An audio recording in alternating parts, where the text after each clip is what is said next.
Sa malapit na hinaharap, ang malawakang kawalan ng trabaho, kawalan ng tirahan, at kaguluhang sibil ay nagdulot sa Los Angeles ng isang epidemya ng krimen. Dahil siksikan ng mga bilangguan, itinatag ang mga red zone upang limitahan ang mga marahas na kriminal. Gayunpaman, daan-daang pulis ang napapatay araw-araw habang ginagampanan ng kanilang tungkulin. Ang pamahalaan ay bumuo ng Mercy Court na gumagamit ng artificial intelligence bilang mga hukom, hurado, at tagabitay. Binabawasan nito ang pangangailangan para sa mahahabang paglilitis at ang mga sospek ay hinahatulan ilang oras lamang matapos ang kanilang mga krimen. Palaging ipinapalagay ng AI na ang mga sospek ay nagkasala maliban kung mapatunayang inosente. Pagkatapos ng 2 taon, ang programang ito ay nakapatay na ng 18 katao at nakapagbawas ng krimen ng 68% na nakatipid ng bilyon-bilyong dolyar ng buwis at nakatulong sa mga tao na maging ligtas muli. Sa isang korte, nagising si Detective Chris na nakagapo sa upuan at may video na nagpo-promote ng Mercy Program na ipinalalabas sa screen sa harap niya.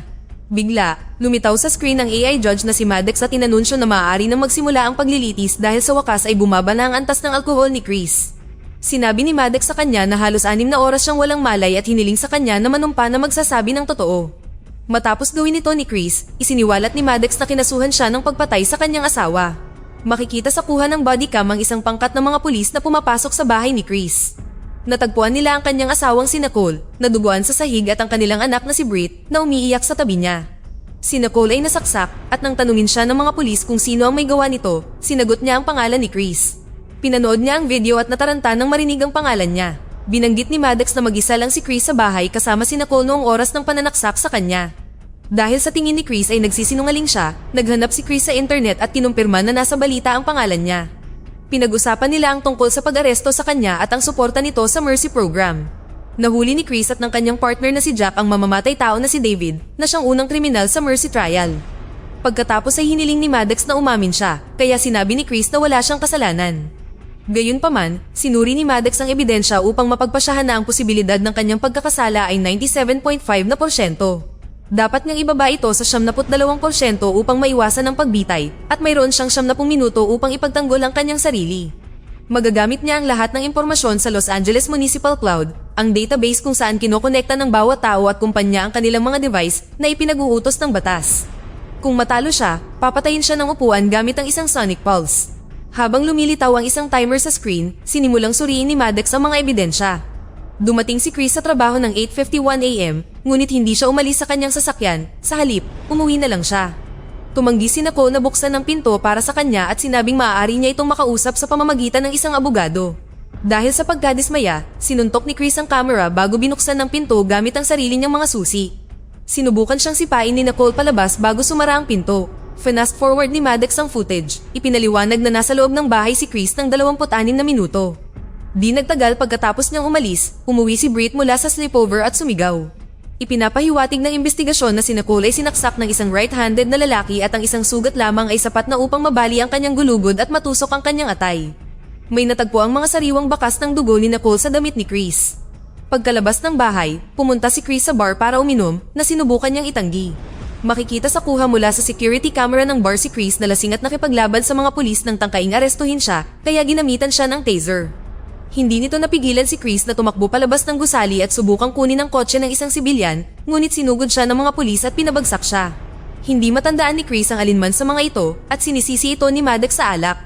Gusto niyang makausap si Britt, ngunit pinapayagan lamang ng paglilitis ang pagtawag ng mga saksi at hindi kasama ang mga menor de edad. Sa ngayon, nakatira siya sa kanyang mga lolo't lola sa ina. Gayunpaman, nakasaad din sa mga patakaran na kung ang namatay ay kilala ng isang tao, maaari silang magpadala ng mensahe upang humingi ng tawag sa oras ng pagdadalamhati. Sinubukan ni Chris ang ilang iba't ibang salita, ngunit hindi niya alam kung ano ang sasabihin, kaya hinayaan niya si Maddox na magpadala ng automatikong mensahe kay Britt. Nakasaad din sa mga patakaran na maaaring makipag-usap ang kriminal sa kanilang sponsor. Lumabas sa screen ang isang video mula kay Rob mula sa Alcoholics Anonymous na pinagalitan si Chris dahil sa hindi pagtawag sa kanya noong gusto niyang uminom.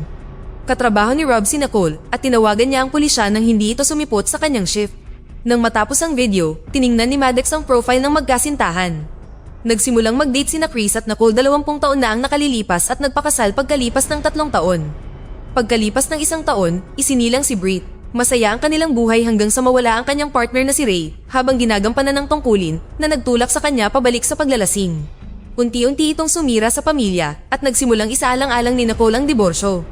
Ang kanyang mga mensahe sa kanyang pamilya at mga kaibigan ay nagpapahiwatig na si Chris ay nawalan ng pasensya ng 57 beses sa nakalipas na 6 na buwan. Isa pang video ang nagpapakita kay Brit na nakikipag-usap sa isang lalaking hindi kilala ni Chris. Lumalabas na may mga lihim na social media account si Brit kung saan niya pinopost ang kanyang mga damit pang party. Sinabi niya sa kanyang kaibigan na umiiyak ang kanyang ina at madalas na nagiging agresibo ang kanyang ama. Sa sandaling iyon, tinawagan ni Brit si Chris at nagkaroon ng breakdown, kaya tiniyak niya rito na hindi niya pinatay si Nicole at isang pagkakamali ang pag-aresto sa kanya. Sa kasamaang palad, pinilit siya ng lolo ni Brit na ibaba ang telepono. Ipinaalala ni Maddox kay Chris na mayroon na lamang siyang 1 oras at 8 minuto. Tinawagan ni Chris si Jack na nagtatrabaho pa rin sa pinangyarihan ng krimen ni Nicole.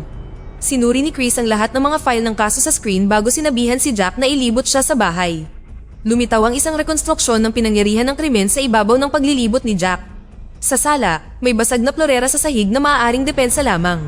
Sa kusina, natagpuan nila ang madugong mga bakas ng paa ni Brit at mga mantsa ng dugo sa dingding na nagpapahiwatig ng pagpupumiglas. Ipinapakita ng basag na plato na sinubukan ni Nicole na ipagtanggol ang sarili at may nawawalang kutsilyo mula sa isang set na tumutugma sa sandatang pinangsaksak. Makikita rito ang mga fingerprint ni Chris, ngunit nilinaw niya na ginamit niya ito sa pagluluto. Nakakita rin sila ng mga hibla, buhok, balat, at DNA na tumutugma kay Chris. Sunod, tiningnan ni Chris ang record ng telepono ni Nicole dahil naaalala niyang nakita niya itong nagde-text pagkatapos ng kanilang away. Walang mga text o tawag na tumutugma sa oras na iyon, kaya nagtanong si Chris tungkol sa telepono ni Nicole sa trabaho. Hindi alam ni Maddox na may pangalawang telepono, kaya kinuha niya ang numero mula sa mga record ng tawag ni Chris at tinawagan ito. Sa bahay, narinig ni Jack ang pagtunog at sinundan ito sa isang kotse sa labas. Binasag niya ang bintana at kinuha ang telepono ni Nicole para lamang matuklasan na ito ay isang black market unit na hindi nakarehistro sa municipal cloud. Ang mga tawag at text lamang dito ay ipinadala sa isa pang black market unit. Tinawagan ni Maddox ang misteryosong numero at ibinaba ng tao ang tawag nang marinig nito ang boses niya. Sapat pa rin ito para matunton ang lokasyon, kaya tumungo si Jack papunta roon sakay ng kanyang lumilipad na motorsiklo. Habang naghihintay sila, napagtanto ni Maddox na alam na ni Chris na may itinatagong sikreto si Nicole at ipinaalam sa kanya na nabawasan ng 0.8% ang posibilidad ng kanyang pagkakasala. Natagpuan ang telepono sa isang hotel at lalabas na sana sa pinto sa likod. Nagmadali si Jack na harangan ng pintong iyon kasama ang 2 pang opisyal habang sinusubukang tumakas ni Patrick. Nang makita niya ang mga pulis, tumakbo siya pabalik sa loob at nagkaroon ng habulan. Hinanap ni Maddox ang kanyang profile para malaman na isa siyang chef na hindi pa nagbabayad ng kanyang upa at 2 beses nang iniimbestigahan para sa social security fraud. Hinabol ng mga opisyal si Patrick sa hotel, ngunit nagawa niyang takasan sila sa pamamagitan ng pagpasok sa pinto sa isang lugar na walang kamera. Pagkatapos, nagpadala si Jack ng drone na nakatunton kay Patrick sa bubong, kaya hinabol siya ng mga opisyal. Nagawa nilang mahuli si Patrick at nahulog sila sa isang mas mababang lugar kung saan nila siya nahuli. Inaangkin ni Patrick na wala siyang ginawa at tumakbo siya dahil natatakot siyang sisihin din nila siya para dito. Nagtataka si Chris kung ano ang ginagawa ni Nicole sa isang lalaking tulad nito, kaya sinabi ni Patrick na ibinigay niya sa kanya ang lahat ng hindi kayang gawin ni Chris. Inamin niyang nanligaw siya kay Nicole at lumabas sila para sa ilang mga date, ngunit hanggang doon lang. Gusto ni Chris na makausap siya ng pribado, kaya binili niya ang mga burner phone. Matapos mahanap ni Maddox ang footage ng mga date na nagpapatunay sa kwento, sinabi ni Patrick na nasa trabaho siya buong araw. Kinumpirma rin ito ng mga security camera, kaya hindi maaaring siya ang pumatay. Pinagalitan ni Patrick si Chris dahil sa hindi pag-aalaga sa kanyang pamilya, ipinaliwanag na gusto lang ni Nicole ng isang taong makikinig sa kanya at aaliw sa kanya. Hinuli pa rin siya ni Jack dahil sa paglaban sa pag-aresto. Sa natitirang 53 minuto, tumaas sa 78% ang posibilidad ng pagkakasala ni Chris dahil nagbigay siya ng motibo sa pagpatay kay Nicole. Pagkatapos ay isiniwalat ni Chris na natagpuan ni Nicole ngayon ang bote ng alak na itinago niya sa kanyang sasakyan. Mahigit 1 taon na siyang umiinom muli, kaya naghanap si Maddox ng iba pang footage. Ilang panahon na ang nakalipas, natagpuan ni Nicole si Chris na umiinom sa garahe at sinigawan niya ito, sa wakas ay ipinakita niya rito na may problema siya. Nagsimula siyang pumunta sa mga pagpupulong ng AA at nakilala si Rob na tumulong sa kanya na manatiling matino ng ilang sandali. Gayunpaman, ang pagkawala ni Ray ay talagang nakaapekto sa kanya. Isa pang video ang nagpapakita kina Ray at Chris sa sasakyan ng pulisya na naghahandang lapitan ng isang kriminal sa ibang sasakyan. Sa sandaling iyon, nakatanggap si Chris ng tawag mula kay Nicole, kaya sinabihan siya ni Ray na sagutin ito habang siya ay lumabas ng mag-isa. Sa kasamaang palad, binaril ng kriminal si Ray sa kanyang sasakyan at itinulak siya sa sasakyan ng pulisya para madurog siya. Ibinalik ni Chris si Ray sa sasakyan at nangakong dadalhin siya sa ospital, ngunit hinahabol din niya ang kriminal. Itinulak niya ang sasakyan ng lalaki gamit ang sarili niyang sasakyan, dahilan para ito ay bumaliktad at mag-crash. Sa kasamaang palad, namatay si Ray dahil sa kanyang mga sugat. Pagkatapos ay hinabol ni Chris ang lalaki hanggang sa makorner niya ito sa tubig para arestuhin, ngunit kalaunan ay napatunayang hindi siya nagkasala sa paglilitis. Dahil dito, pinagsisihan ni Chris na hindi siya binaril noong may pagkakataon pa siya. Hindi interesado si Maddox sa alinman dito at hiniling kay Chris na subukang alalahanin ang kanyang araw. Ipinaliwanag niya na pagdating niya sa trabaho, natuklasan niyang wala sa kotse ang kanyang bote at alam niyang natagpuan ito ni Nicole, kaya umuwi siya. Nauwi sila sa pagtatalo at binasag ni Chris ang florera dahil lang sa mahalaga ito kay Nicole. Nasaktan siya ng mga basag na piraso, kaya naman may kaunting dugo ang babae sa kanyang damit. Wala siyang maalala na nangyari pagkatapos. Iniisip ni Chris kung siya nga ba ang may gawa nito, kaya ipinaalala ni Maddox sa kanya na mayroon pa siyang 43 minuto at lahat ng gamit ni Nicole ay magagamit niya. Matapos tingnan ang mga contact person ni Nicole, tinawagan ni Chris si Patrick sa bilangguan at tinanong ito kung may problema ba si Nicole. Ibinahagi ni Patrick na labis siyang nai-stress sa trabaho dahil kinailangan niyang subaybayan ang kanyang mga katrabaho matapos mawala ang ilang kemikal. Iniisip ni Chris kung isa ito sa mga katrabaho ni Nicole, ngunit iginiit ni Maddox na hindi sila nakita sa kapitbahayan simula noong linggo para sa isang barbecue party. Pagkatapos, ipinadala ni Chris si Jack sa Viking Shipping Depot, ang kumpanyang pinagtatrabahuhan ni Nicole. Habang naghihintay, pinanood niya ang mga clip mula sa barbecue party upang matukoy ang mga katrabaho ni Nicole. Gayunpaman, sinabi ni Maddox na lahat sila ay may alibay para sa araw na ito. Pinatingnan ni Chris ang camera ng kanyang kapitbahay, ngunit nawalan ito ng signal, kaya ang footage ay naka-archive pa rin. Sunod, hiningi ni Chris ang footage ng mga taong pumunta sa barbecue party gamit ang kotse at napansin na may 3 pang kasama sa sasakyan ni Rob. Tinawagan ni Chris si Rob at tinanong kung sino ang kanyang sakay.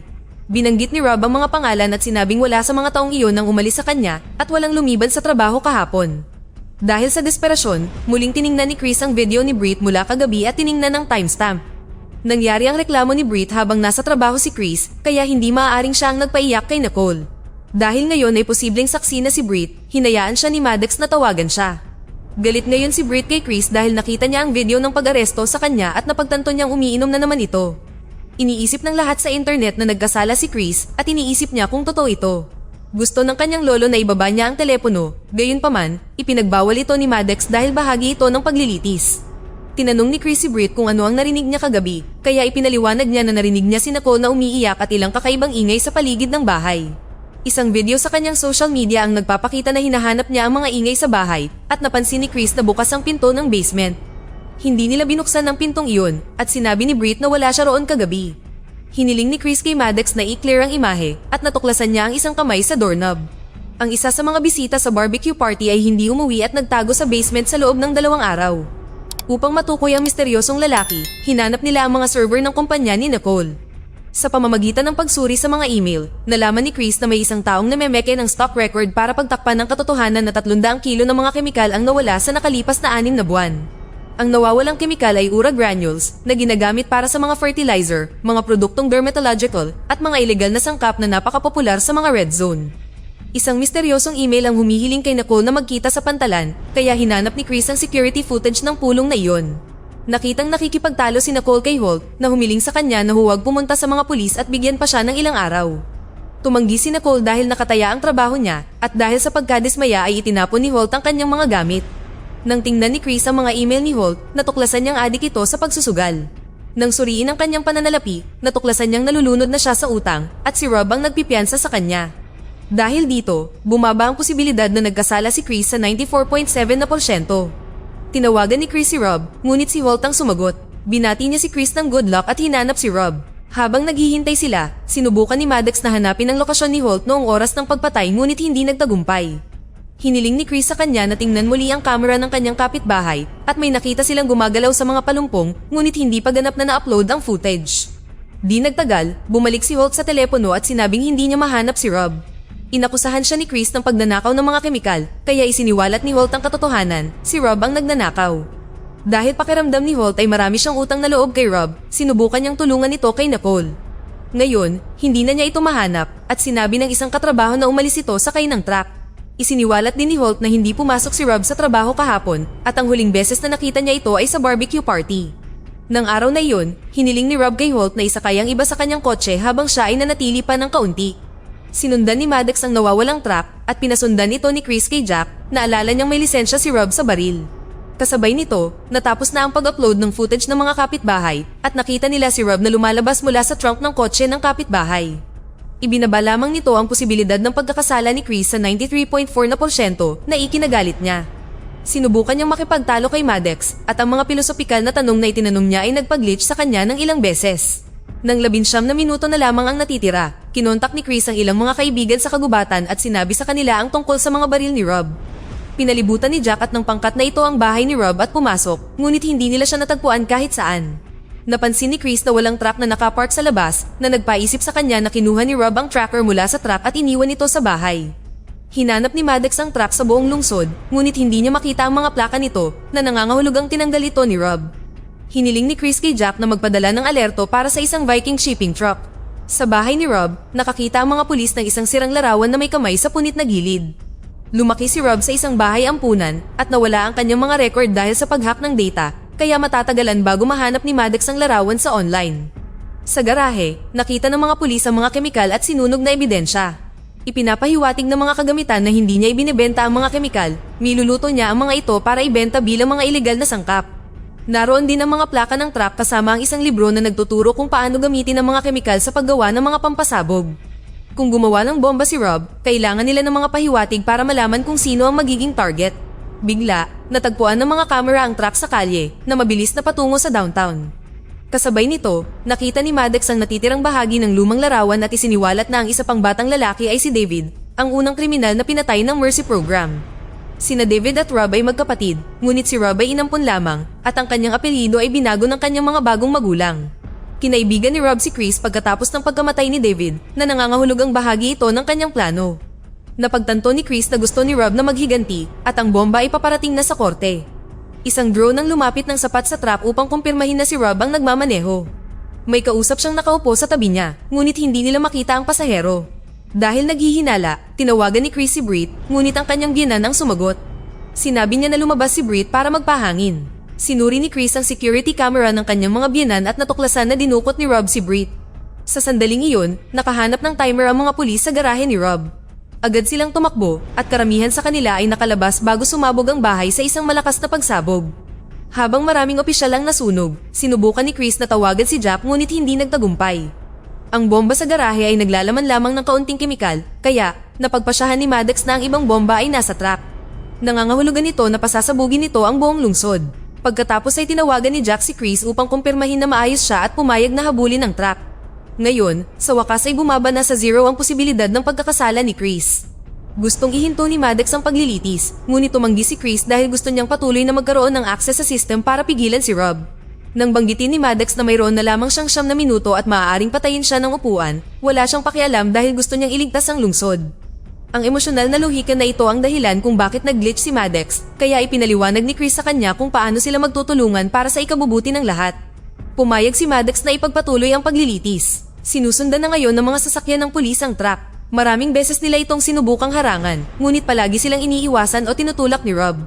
Habang nagsisimulang i-record ng balita ang habulan, mas mabilis na nagmaneho si Rob at nabanggali ng mga sibilyang sasakyan. Isang sasakyan ng pulis ang bumangga sa isang tindahan.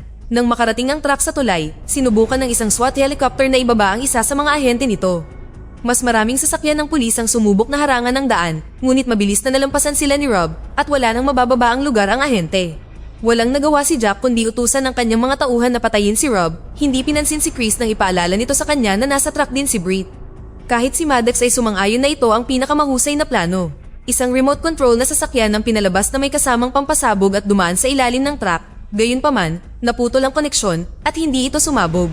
Iniisip ni Chris kung hinak ito ni Maddox ngunit hindi siya sumagot. 4 na minuto na lang ang natitira. Nagpadala si Maddox ng alerto para lumikas sa lugar. Hiniling ni Chris kay Jack na lumipad sa harap ng truck at nakita niya si Britt na nagmamakaawa para humingi ng tulong habang sinusubukan niyang ipakita kay Rob ang katwiran. Galit na galit, ipinaliwanag ni Rob na inosente si David, ngunit nang magsasalita pa sana siya, nagpaputok si Jack. Dahil dito, nawalan siya ng kontrol sa motorsiklo at nahulog siya. Sumalpok ang truck sa gusali ng korte. Kasabay nito, nagsimulang maghanda ang upuan para pumatay. Hindi sumagot si Maddox dahil nawalan ng kuryente, kaya kumikilos ang sistema sa ekstrang baterya.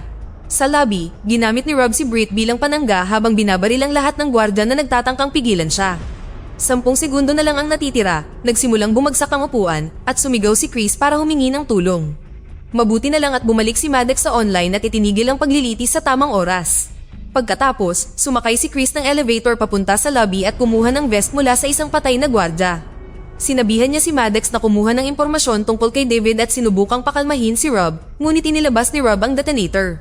Bago pa niya mapindot ang buton, lumitaw si Maddox sa isang screen at binigyan siya ng pagkakataong linisin ang pangalan ng kanyang kapatid. Sumumpa si Rob na nakausap niya si David noong panahon ng pagpatay, ngunit sinabi ni Maddox na walang telepono si David nang matagpuan siya sa tabi ng bangkay. Habang nakikipagtalo si Rob kay Maddox, kinagat ni Britt ang braso nito para makalaya. Agad na sinugod ni Chris si Rob at nagsimula silang mag-away para sa detonator. Habang patuloy na nagpapaputok si Rob ng kanyang baril, nagawa ni Chris na hilahin ang ilang cable mula sa detonator para sirain ito. Pagkatapos ay sinipa niya ang baril mula sa kamay ni Rob. Kinuha niya ang armas at itinutok ito kay Rob, desperado na ipaghiganti si Nicole. Umiiyak si Britt at nagmakaawa sa kanya na huwag itong gawin. Habang nag-aalangan si Chris, iginiit ni Rob na kausap niya si David sa telepono sa buong oras at tinawagan niya ang presinto. Bigla siyang binaril ni Jack at kinailangan siyang pigilan ni Chris sa pagpapaputok muli para patayin siya. Sinabi ni Rob na may nakausap siyang babae sa presinto at nangako ang babae na titingnan niya ang history ng tawag ni David, kaya alam ng sino mang umaresto kay David ang katotohanan. Sinuri ni Maddox ang mga tawag sa presinto at kinumpirma na may nagsuri sa history ni Rob para hanapin ang tawag niya kay David.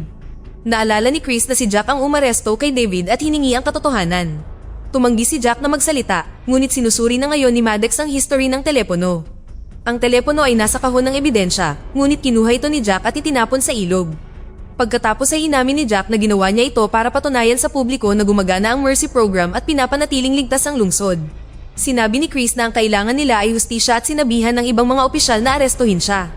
Pagkatapos, tumakbo si Chris para muling makasama si Britt.